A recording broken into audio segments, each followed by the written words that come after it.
I don't ever smoke the dizzy, but we can always share some disease.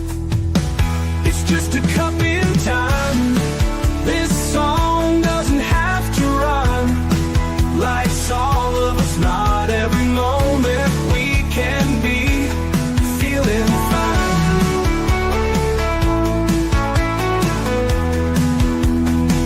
I wanna share a moment, just a second if you will, maybe even a cup of thrill. We could share this performance. It's tea time, come sit with me.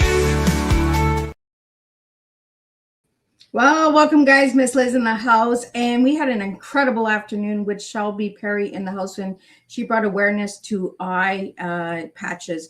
Check that tea time out. I guarantee there's a lot of good information in there. She brought some awareness to some eye conditions that I was unaware of, and even with children. So check that tea time out. But tonight we have the incredible Jake Zipperlin in the house, and we're going to be talking about death row and correction centers and acting, all that good stuff. And we're going to serve his tea. And his tea today is advocate for sufferers of PTSD, first responders, and military. That is the tea we are serving in the house tonight.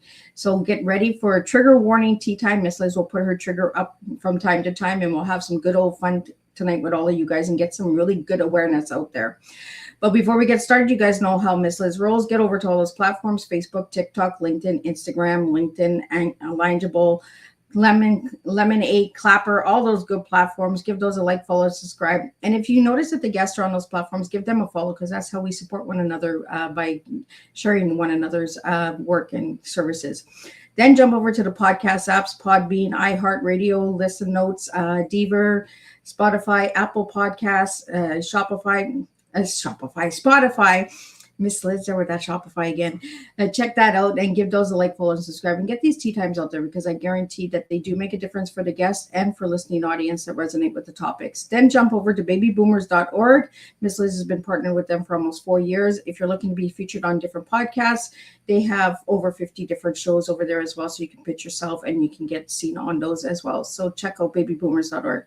So now let's do the disclaimer and then the beautiful intro, and then we're going to get Jake in here and we're going to spill some tea and have some fun with all of you guys.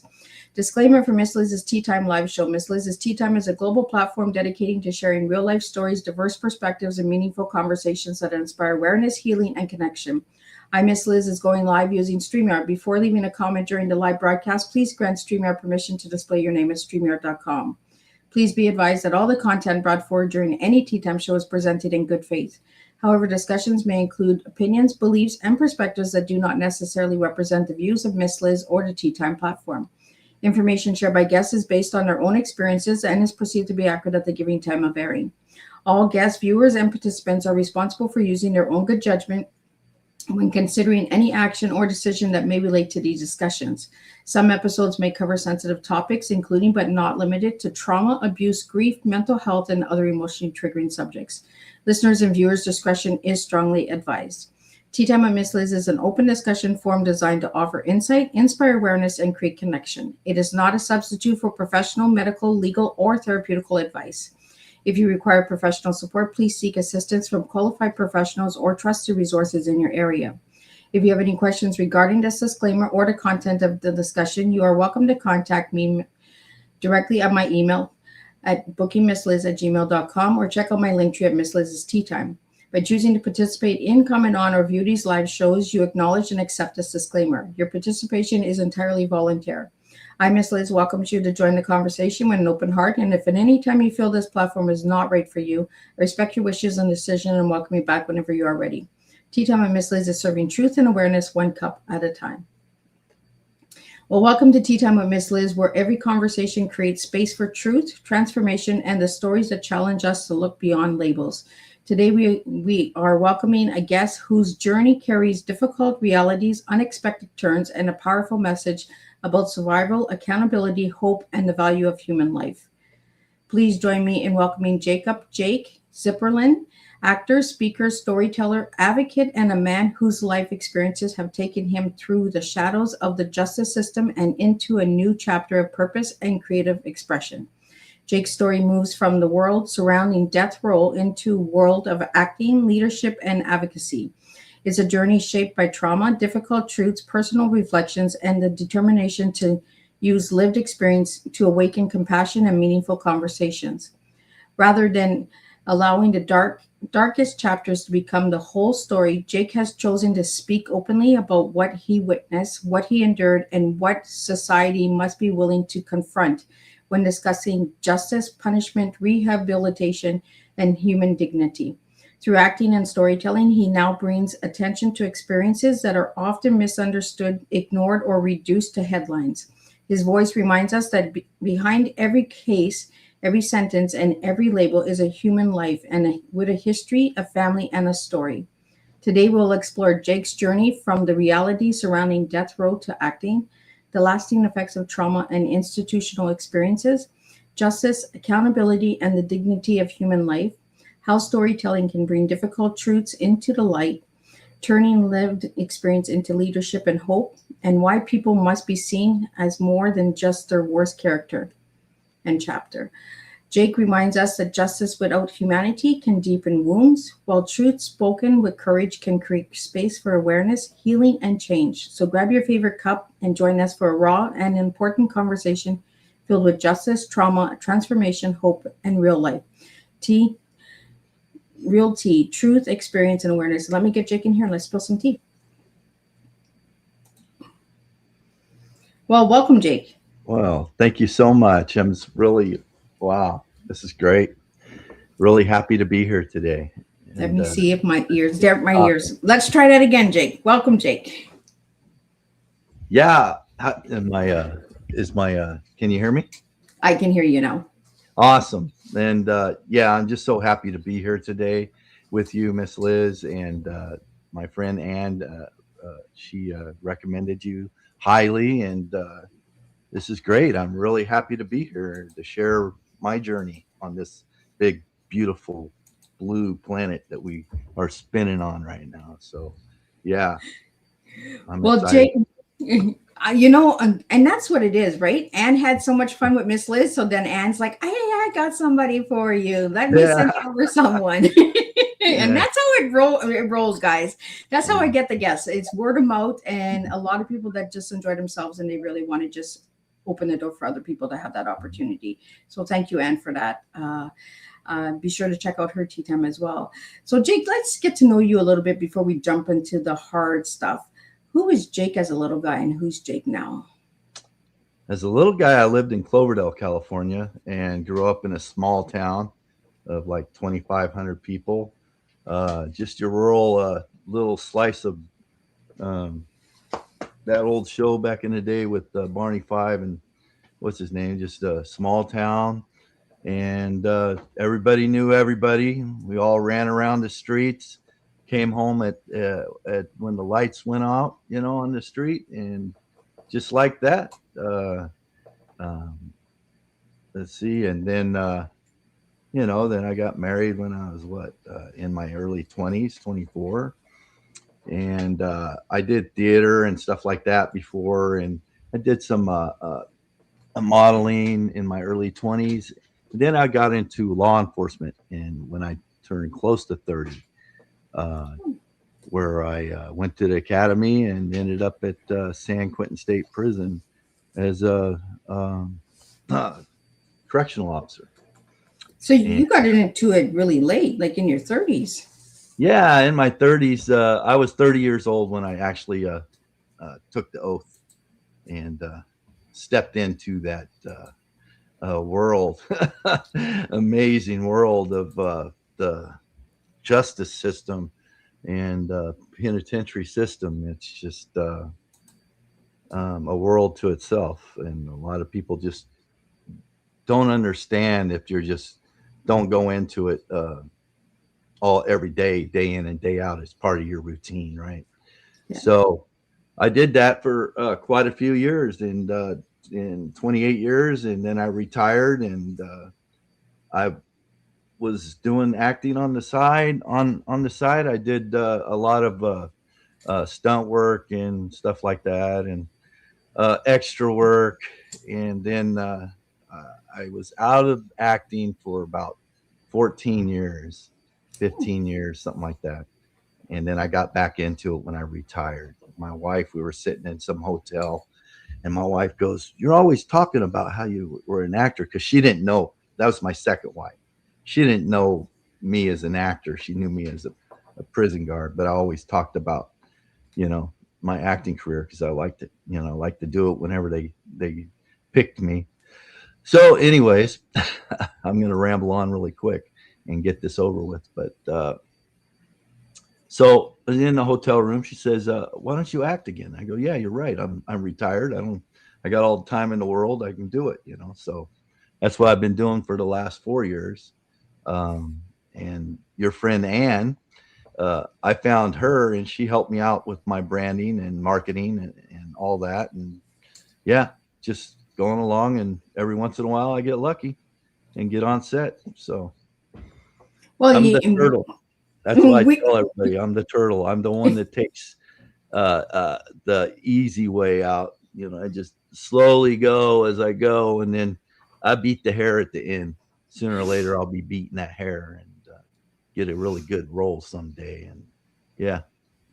Well, last night I was the turtle in the race. Mickey was the rabbit, and I was the turtle. But Yeah. you know, sometimes being that turtle makes a difference as well, right? Because we have the life Yeah. experience to Yeah, bring it to the totally. stage and bring it to the, you know, through our acting and that as well. We have to go as human beings. We have to go at our own pace, and just evaluate. We evaluate from the time we wake up until the time we go back to sleep. Yeah. And that was a big part of my life when I was in the Department of Corrections. Was day in and day out, I'm evaluating people, human beings, because I was tasked for their safety and security. And you know, you get to know people, you get to connect with people while you're inside the system. So yeah. So Jake, what first inspired you to pursue a career in corrections? My grandfather was a judge, and he was basically my second father, and we were super close.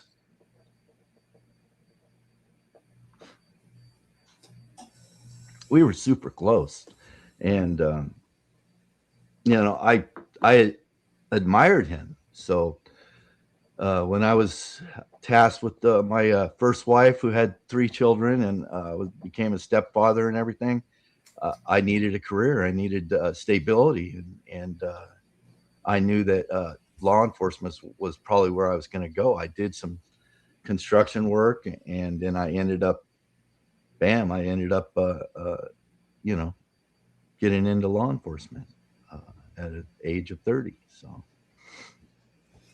And Jake, you're allowed to cry on Teatime. I'm trying not to, but Miss Liz has that effect. I make all my guests cry. I'm okay. It's okay for me because I'm suffering. You know, I'm suffering from PTSD. So I cry at little stuff like the phone rang and they said you got a job, and I'm like, oh my God, really? Right. But, so Jake, let's talk about how did working in the San Quentin shape your understanding of humanity? I got a big heart. So for humans, and you know, I just got this huge heart. I'm a God-fearing man. I'm a Christian, and I knew that I was going to be walking into a unknown space with all sorts of who knows, you know, people murdered people did this. How am I going to deal with these guys, you know? So ask the question again. I got off track. How did working there shape understanding of humanity? It just gave me a broader understanding of human beings over the time that I spent there inside San Quentin, and 2 other prisons that I worked, R.J. Donovan and High Desert State Prison. In my early years, was a level 4 security, high security. A lot of stuff was happening there, and just the day-to-day routine as going inside, the institution and dealing with these individuals, because they're all human beings. And that's where when I first went in, I was scared, man. I was like, what do I do? How do I talk to these guys? How's this going to work? Yeah. And they're just like me and you. And I have this big, like, oh my God, they killed somebody, or they're a gangster and they stab people and they do all that kind of stuff. But they're just human beings, and we have a task during the day to get their program going. And and I had a rapport with a lot of them. I was very well respected because I was fair, I was firm, and I was consistent. And how it shapes me as a human being. I went in, I was very loving and kind, and I didn't have any biases against people or judgments against people. And going into law enforcement, it's a day in and day out, because it could be a life or death situation, and you're already got, when you see someone, you get all these little spidey senses. This guy something's going on with him. I wonder what's going on with him, So that over a period of 28 years going inside the system shapes your mindset into basically you're kind of a paranoid schizophrenic, is what I say, because everybody around you got a judgment. I mean, I just see them and I'm like, oh, I know what that guy's all about, and then I started getting inside myself. So, and then I was starting to get very depressed, and I didn't know what was going on at the time until 2020 hit, and we started having the pandemic. And a lot of things happened that year. After, I got in 94, and in 2020, that's what, 25 years? I can't remember. Something like that, 27 years, something. And I was just like, all of a sudden I started having anxiety attacks, and I didn't understand it because my first wife used to have anxiety attacks, and I didn't understand that. But now when I started having them, I mean, just like super depressed, and it was the weirdest feeling in my life, and I had a hard time dealing with it. But then I had a friend who died from COVID. I worked with him for many, many years, and he was my co-worker, and we both promoted together. We both did acting lieutenant together, and he had 30 years in the department. And he took some inmates out on a transport to the hospital who had COVID. He ended up catching the COVID and bringing it to his family. His family survived, but he didn't. He just went into the hospital and didn't make it, And then at that time, I had a heart attack that year in May, just before this happened. And so I went back to work really quickly because they did a stint, and I was feeling okay to come back to work because they needed people. So I went back to work, and I couldn't deal with it. So I was there for like 10 days, and I went out on stress. So that's when my best friend called me one day, and he goes, "Hey, I got the stuff, man. I don't know if I'm going to make it." And that was the last time I heard from him. So at that point, I was really, really starting to go down. I was down a spiral, and I felt like, ending it. A lot of us, PTSD, a lot of military, law enforcement, a lot of us end up with suicide. And I could see why, is it happened a lot during my career, and I seen families go through turmoil and everything because of it.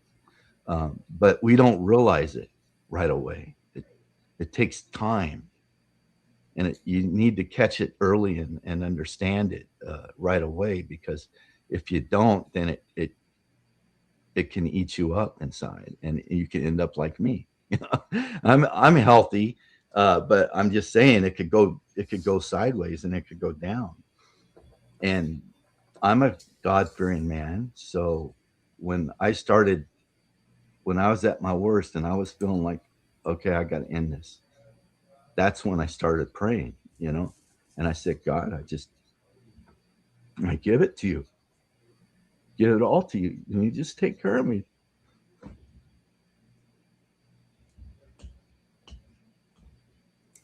Jake, stories like yours are what need to be heard on platforms, because PTSD, people are just giving labels out, right? But they're not understanding the effects of the PTSD. They're not understanding the heartaches and the sacrifices that you make for those jobs, right?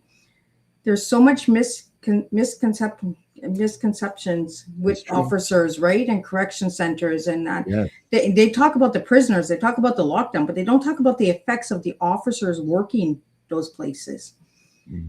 Opening that door, closing that door. I watched a video where you explained that the slamming of the door, how it triggers. And with PTSD, I live with CPTSD, and I know anything that bangs really loud, it gives me the tremors. Like, I'm just like, we're out of here. Like, I shut down right away. Yeah. So I can imagine having you open those doors each and every day for 28 years, Yeah. I'm a much more relaxed person now, because I got a greater relationship with my God. And I run a fellowship on Tuesdays where I have a group of people that we get together and we talk about each other's days, and we talk from the heart. We talk about what's going on in our lives, and we end up getting closer and closer with each other, and we talk about the scriptures and all that. So, yeah. If I didn't have my God, I'd probably be gone right now. And he has me here for a reason. I'm on a mission, and he has me here to facilitate his will. So, Jake, what are some of the biggest misconceptions people have about correctional officers? That we're heavy-handed, that we're undertrained. That's like not true at all. I mean, there are, because I remember when I was a rookie, when I was young, a cop coming in, all I could think about was, well, I can't wait to be in my first riot. I can't wait to see somebody get stabbed. I'm like, I wanted to, and I was excited about being able to deal with that situation. And I can see where a cop or an officer can get out of control, and then the old G's are the ones that prevail because they watch and they teach these youngsters, and it's not all about gusto and the badge, being badge heavy. It's all about communication and being getting a better understanding of each other. But there's also that line. There's a straight line, and you don't want to cross the line. But you still gotta, be there. I call it. People don't understand that we're their protectors. Sometimes and that's what we're tasked to do 24/7 while we're there and inside the institution. We're there for their safety and security, everybody's safety and security. And I seen San Quentin, for instance. I was there for quite a few years, 23 years. And I seen a lot of change. And what they're doing now with the inmates there is what they is what they need to be doing with all the institutions, because communication is like the top of the ladder. If we don't have any communication, it's going to be chaos. So that's our job, to communicate and get the task done. We got a mission. Okay, let's handle the mission. Everybody go out there and communicate with these inmates and get them to do what we got to do. And that's how it ran. That's how you run a prison. That's how you stay out of the blood and you stay in the light. That's the way I look at it. Well, Jake, we have some questions that are coming in to the studio. Sure I'd just we like do. to get those out to you. So the first one comes in from Jonathan, and it's, Jake, what inspired you to share your experiences publicly after retiring from San Quentin? Publicly is because I feel that there's a lot of people, a lot of officers and first responders and military out there suffering, and they don't know how to deal with it. And I just figured if I share my story, how I deal with it, and how I run my business, run my life, that maybe I would be an inspiration to them. That's my biggest thing. Is just to try to. I'm here on a mission, and I'm here to help anybody if they want to talk. Yeah, that'd be great. But if they need to talk to somebody, they need to get up and talk. They need to get it out. They need to do something about it, or otherwise they spiral down, and we all know how that ends. So, Jake, do you think society has a lot to do with first responders not opening up? I think it has more to do, not society. I think it has more to do with the sister and brotherhood of law enforcement and first responders and military. It's a unwritten code. It's just like we got to be careful what we say, because we might offend somebody. I don't care. I'm retired. I'm just going to put it how it is. And that's what has to happen in order for us to heal, because there's a lot of suffering out there, and There is, and these are the stories that we need to start having these open conversations, where people are so scared of what society thinks or what a brotherhood or sisterhood thinks. But you guys are suffering in silence, mm-hmm. And you're going to work every day, and you got to put this tough boy or tough girl Mm-hmm. on, and then you're going home and you're crying and you're breaking down because of the stuff you're seeing. Instead of having that, not all, I think a lot of it was in my early days. I went straight home, went straight to the couch, and they call it the magic couch, and you just sit there and vegetate. You don't hear nothing, nothing around you. You're not hearing it, and you just grab a bottle of wine or whatever and watch TV, and you drink by the next thing you know, you drink 2 bottles of wine or whatever, It could lead to that. It can lead to a lot of things. Yeah. But a symptom is if you're drowning out society when you come home. So you're drowning your trauma. Drowning right? everything out. You're just going. I mean, I'm sure there's somebody here listening today that understands that maybe that's happening to them. They in a certain way, and maybe they'll realize that that's a symptom of PTSD, and if they don't get a hold of it, something could happen to them and their life. So it's time to heal. It's time to reach out to whoever you can reach out to. If it's God, if it's your God, if it's a therapist or another brother in law enforcement, another sister in law enforcement, or another brother in the military, sister in the military, family member in the military. I have 2 sons in the military, in the Army, and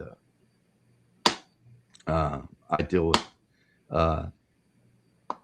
I miss them all the time because they're always all over the place, but I talk to them about it, so.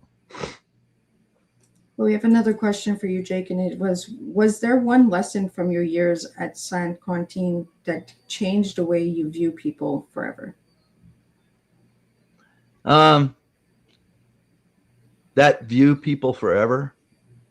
You got to understand, I was lost in when I was there. I was lost in the situation, and I've changed a lot since then. I gave it up to God, and I start viewing people a lot better. I have a lot more relaxed. But that question, is there something that happened to me in San Quentin that caused me to have a view? No, it's accumulation of my whole career in the department. And you got to understand, there's a lot of tragedy when it comes to the prison system. There's a lot of hurt individuals on both sides, and they're going through it. And you got to be the strong dude. You got to be the one that just listens to it and go, yeah, okay, just go back. But in your human mind, you're thinking, that poor kid or that dude is going through a lot, and there's nothing I could do about it. I'm just here for his protection. That's about it. I can't sit here and be his soul and guide. That's not my purpose. That's not my purpose on the job. So, And Jake, the next question we have comes from Raishan. What? During your years as a sergeant, what leadership qualities became the most important under pressure? Does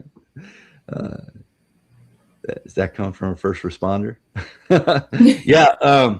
During my years as a sergeant, what leadership qualities became the most important under pressure?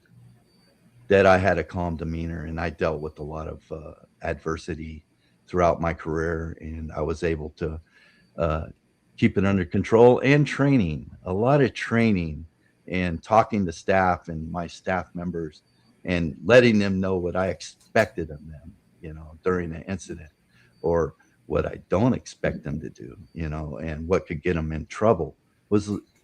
As a sergeant, I was tasked to train my staff, train them. And that's all, and I was old school.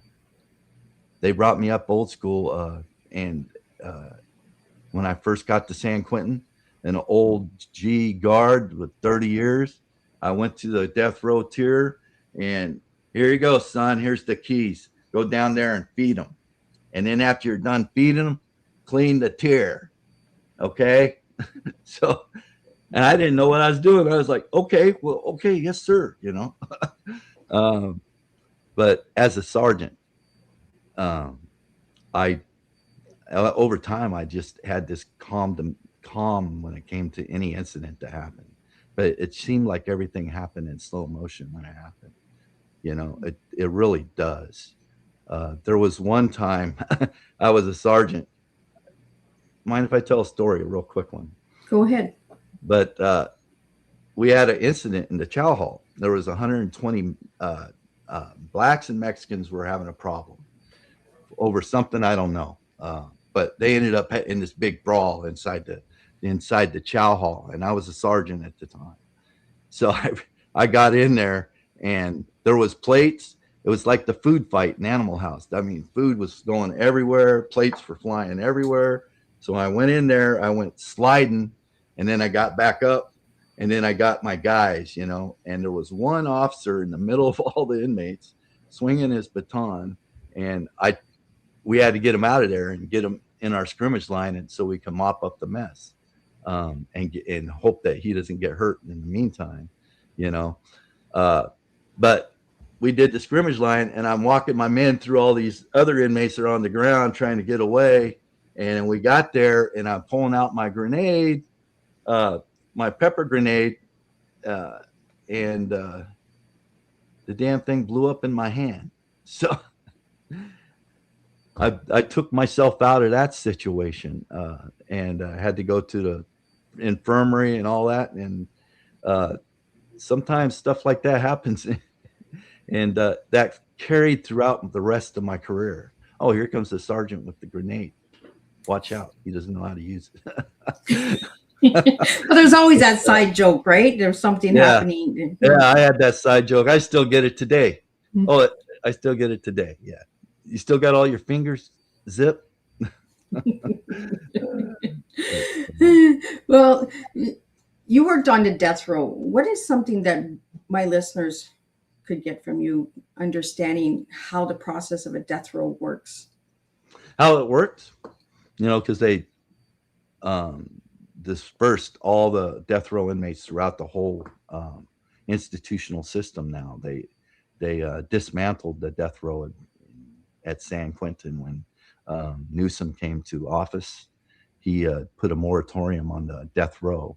But when I was the sergeant on death row, matter of fact, I worked officer in which was called the Adjustment Center for 3 years, and it's like where do you put the death rows that got in trouble off their death row main line. So maybe they got caught with drugs, or they stabbed somebody, or they assaulted an officer, so they ended up in the adjustment center, which is kind of like a solitary confinement. So they're in there for like 23 hours out of the day, and then they go for a yard, and then they go back. So death row was high security. We're tasked to get them through all their little programs during the day, because they get their showers, they get their food, they get to go see their doctor or whatever. And it's just a huge block full of like 700 and something inmates on death row. And it's like a miniature city with 40 something cops on duty that escort these individuals to whatever program they're going to that day. And they did a lot. They're going to see their lawyer downstairs, or they're going to the infirmary, to a doctor visit, to a psych visit. So as a sergeant, I had to make sure all that stuff ran like clockwork. So all the officers, they have their program. They know the program. You just walk along and make sure that it's all going smooth. One day we had a problem. We were letting out the yard, and a yard's a big thing. So let me just go. So yard is like huge. We got to make sure we get these guys their time on the yard, right? So you can only imagine you're inside the cell 24/7, and you want to get out and get some exercise. So it's a big overtaking. You got like 5 or 6 different yards, and you just take them out in handcuffs. Everybody comes out in handcuffs, and we take them to the yard, take them off the handcuffs, put them on the yard. They're in a contained area, and you have gunners up above watching them, so they don't kill each other. But then you have to all the inmates, the 700 inmates, you evaluate them. You know who can be with who and who can't be with who. So that's a big overtaking too, and that's where counselors come in, AWs, the warden, and all that kind of stuff come in, because they have a committee. They send the inmate into the committee, and the inmate gets evaluated, and he gets assigned a yard and all that. So that's how that works. And there's so much that people don't understand about the death row, right? So have you ever attended like a final inmate? I actually was never at a execution. The last person we executed was Tukey Williams. I think that was in 2004, 2005, somewhere around there. And then after that, they had Morales, I think he was, but they gave him a stay, and that was the last one. But when Tukey Williams went to the chamber, we had mutual aid all over the place, all over that prison. We had SWAT teams from all the sheriffs and stuff in cities. They were all over our institution because of the possible things that could have happened. Because every time there was an execution, we had protesters out front at the front gate. So we had to have security just in case something happened, and it never does. It never did. Everything went smooth, and no one got hurt other than they had to put them to death. But yeah, I'm actually, I'm kind of glad I didn't have to be there, you know, because that's a lot of work. But yeah, I've never seen one. I've seen inmates execute another inmate, but never seen us do it. Well, we have a question here for you, Jake, and it was acting always a dream of yours, or did it come part of your healing journey after retirement? No, acting has always been a dream of mine. It's from a little boy at 6 years old when his grandmother took him to the symphony and the opera, and then I got into theater, and just on and on from there. Big passion of mine. Next question comes from Brandon. What motivated you to become an advocate for first responders and military personnel after leaving your correction career?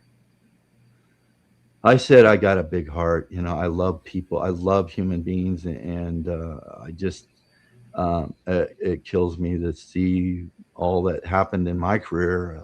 I seen a few people commit suicide, you know, and if I could be a part of helping anybody get out of that mindset, especially after I've been through it myself, and I still go through it, you know, you can't help.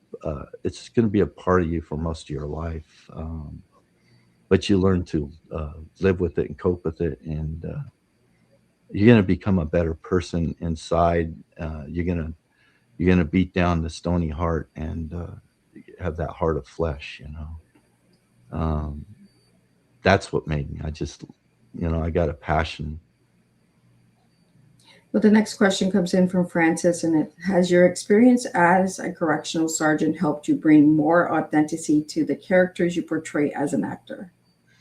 Well, I would say my 20, yeah, all my time in the Department of Corrections has shaped my inner essence, per se, and I can bring a lot to any character I play, a lot of depth, and that three-dimensional character that director's looking for, I can do it at a heartbeat. So, Jake, do you play a lot of officers? I play a lot of bad guys. I played matter of fact, yesterday I was on set and I didn't play a bad guy per se, but I played this billionaire that was buying a case of wine for $1 million. If you can say that, you know, that's something Trump would do, you know. But no, I played the bad guy. I played the antagonist, and I can play both sides of the law, you know. And I think part of that command presence that I had to have for so many years, that persona that I had to put on for so many years, plus the storm that was going on throughout my heart and my soul, through those dark times, that helped shape who I am today. So, Jake, do you use some of the things you've lived through as a correctional officer in your acting, like to be able to express? I just bring what I can bring. I try not to go too deep into what happened, but a matter of fact, I had a director go, hey, you know, he said he wanted me to, he said, what's your objective on this scene? And I said, I can't remember what it was, but anyways, he said, is there anything you could channel from your years in law enforcement? And I had to get to a point where I'm at a rage, you know, at a stark rage, and then I got to bring it down to whatever. And I just thought about, you know, getting spit on or getting thrown, you know, feces thrown on me. You know, that made me mad. That makes anybody mad. You know, that would just bring the rage out of anybody. But then I had to keep it under control when that happened. So yeah, I use that a little bit now and then. Bring it to a 10 and then bring it down, you know, let it seed down inside me. So, is there one film that you've worked on, Jake, that stands out to you that you felt like it really made a difference in your life? I don't know about making a difference in my life. It's just fun to be on set. You know, it's fun to play, to create, and um, the funnest one I've been on, to tell you the truth, is the last April. I was on a period piece for a vertical short, and I played Baron's henchman. Uh, that was a lot of fun. I had 3 scenes I was in, and uh, I've never played the lead role yet. I'm working. I got to write my own movie for that, you know, and I got an idea for that too. But, We have a comment here from Johnny, and it's thank you for your honesty, Jake. It really means a lot. And we have a question here from Rick. It is, if you could share one message with today's first responders who may be silently struggling with PTSD, what would you want them to hear?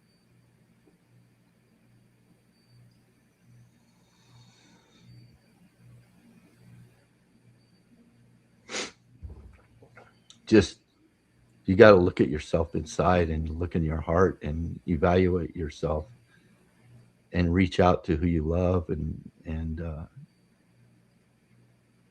if you're if you have a God, reach out to him and just give it all to him. I mean, that's how and it's just day by day, you know. It's like um anything that you're suffering through, like it's a disease, dude. It's something you got to deal with, and my recommendation is seek one of your pals. Tell him the truth. Tell him what's going on with you. Don't keep it inside. Don't keep it inside. Be honest with yourself and everybody else around you. So, Jake, today being on Tea Time, what do you want the listeners to understand about PTSD? That it's a serious condition, and that there is hope out there. That there's help. You just got to reach out to it. You know. Yeah. I see my dogs in the background. I reach out to them all the time. But yeah, Let's talk I about want them to let's know. talk about your dog.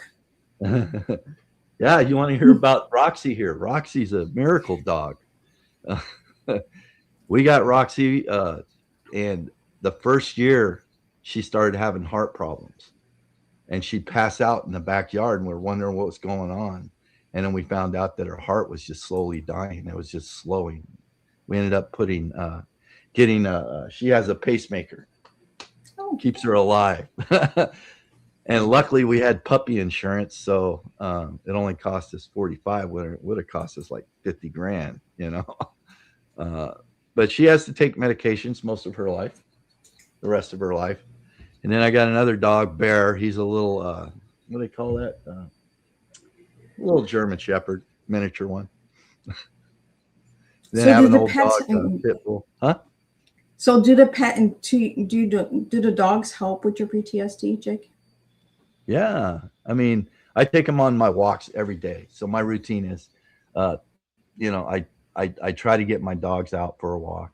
And that's when I do my meditations and pray, and I talk to my dogs just like they're humans. Huh, Rocks? And yeah, So, they Jake, help. you I have a mean, you have someone that loves you and unconditionally, and you come home and they're right there at the door. You know, if someone's suffering from PTSD, that's probably a good thing if they love animals. And you know, I'm a big animal lover, you know. So so Jake, you have a podcast, don't you? I tried to start one up, and I was able to talk to 3 first responders, NYPD um, sergeant, who's retired. She's an actress, and then two of the fellows I worked with at San Quentin. They one retired as a parole officer, and the other just retired as a.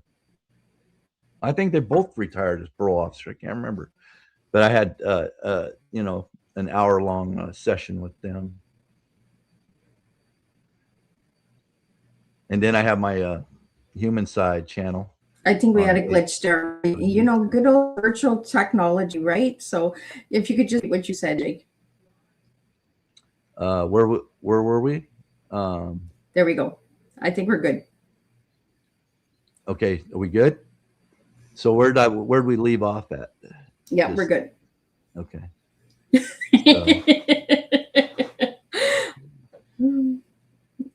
I'm not sure where we left off, but I know that we had some glitches and we had I can't remember what you asked. some I'm 62. I forget stuff. little robot sounds coming out, but you just want to share a little bit about I can't either. I'm having like I'm having a brain fart. I can't remember. Oh, Sorry, if we see a wormhole, just keep talking, Jake, because the audio still gets picked up.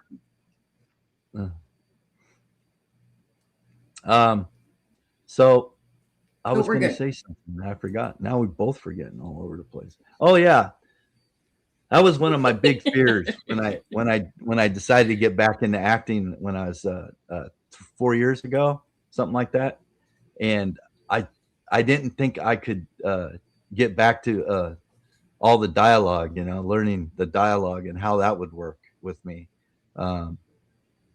But I know acting isn't about the dialogue; it's about what you bring to the character.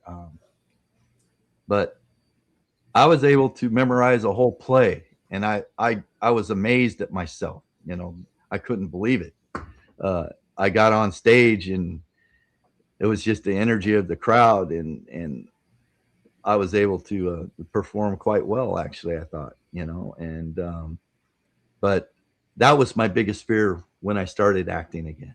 And when I went to class, I go, oh man. And I'm dyslexic.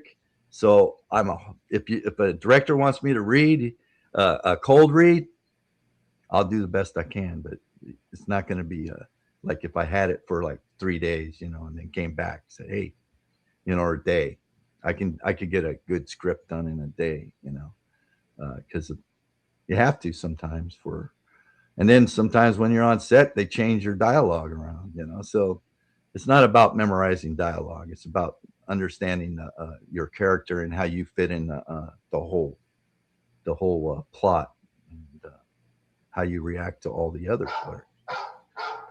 So now I remember where we were when the glitches started happening. We were talking about the podcast. Okay, podcast. And I had 3. I was able to get 3 in. And then I went and started just taping a lot of stories from San Quentin in my whole career. And I developed a YouTube channel for it's called The Human Side. And I wanted to get in there and explain my stories, not just a story, you know, not just, hey, this happened. I wanted to live it so the audience can understand the feelings of or to understand it, you know, instead of just telling a story. You know, I could tell a story, but I went back and I lived the story. So I spent like 3 or 4 weeks doing a lot of footage, and I sent it out to an editor, and I put it into my YouTube channel, and I still haven't got the second episode in, but it's coming. I actually watched the first one, and you went deep on that. Yeah, I'm a turtle. It takes me a while, you know. It's got to take me a while to get my movie written, but it's going to get there. So, Jake, do you have any things that listeners out there can look out for, or some big news that's going to come soon, or? No big news. I just got done with the vertical short, 2 of them. Just a couple bit parts, and there's another movie I did in December that will be coming out. It's called Second Chance. It's kind of like a cross between not Game of Thrones, but To Kill a Mockingbird. What's that? But Squid Games and the one with oh man, my memory's horrible. But The Hunger Games. Yeah, it's a cross between that and the Hunger Games. Squid Games and the Hunger Games, and it's pretty interesting. And I got a little bit part in where I'm in this bar and doing some gambling. So, and that's coming out in December, you said? I got in touch with the director. like we did it in December.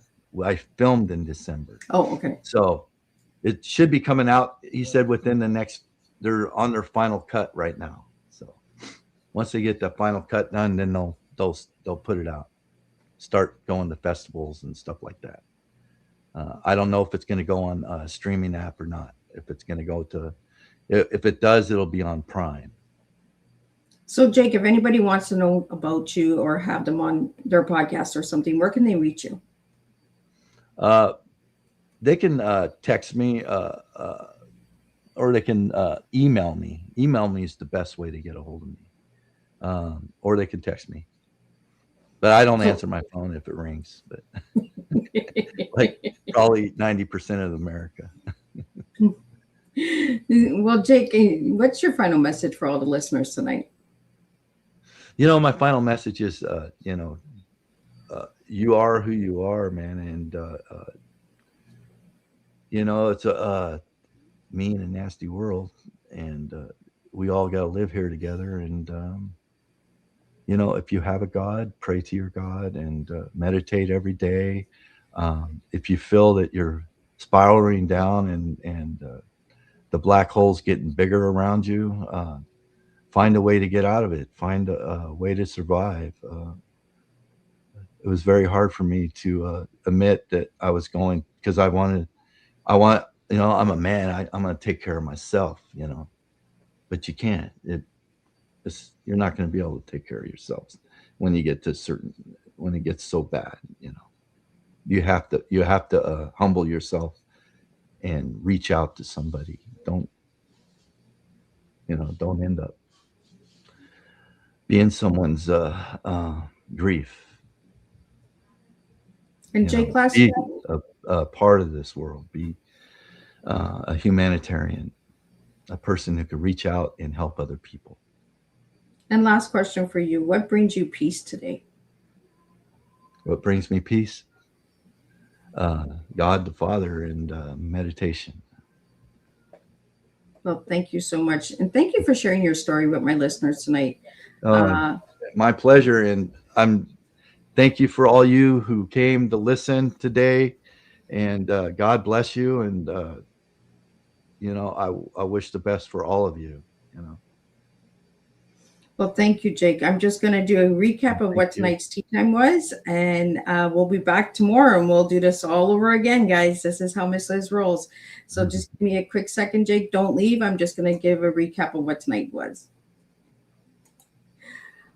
What a powerful and thought-provoking conversation we have shared tonight. Jake, thank you for bringing your honesty, vulnerability, and lived experience to the tea time table. Today's conversation reminded us that the justice system is not made only of courtrooms, laws, and sentences. It is made of people who have caused harm, people who have experienced harm, and families searching for answers, communities carrying trauma, individuals trying to understand whether redemption, rehabilitation, accountability, and hope can exist in the same conversation. Through your journey from the reality surrounding death row to acting, storytelling, and advocacy, you have shown us that life can move in directions no one expects. We explored trauma, justice, human dignity, personal transformation, leadership, and the courage required to speak about experiences many would rather leave hidden. One of tonight's greatest takeaways is this: a human's life should never be reduced to one label, one moment, or one chapter. Accountability matters. Justice matters. The people who have been harmed matter. Humanity must matter too. Jake, your story reminds us that hope is not the denial of pain or the wrongdoing. Hope is the belief that truth, reflection, responsibility, and meaningful change can still emerge from the hardest places. As we close tonight's tea time, I would like to leave everyone with this thought. Can we seek justice without losing our humanity?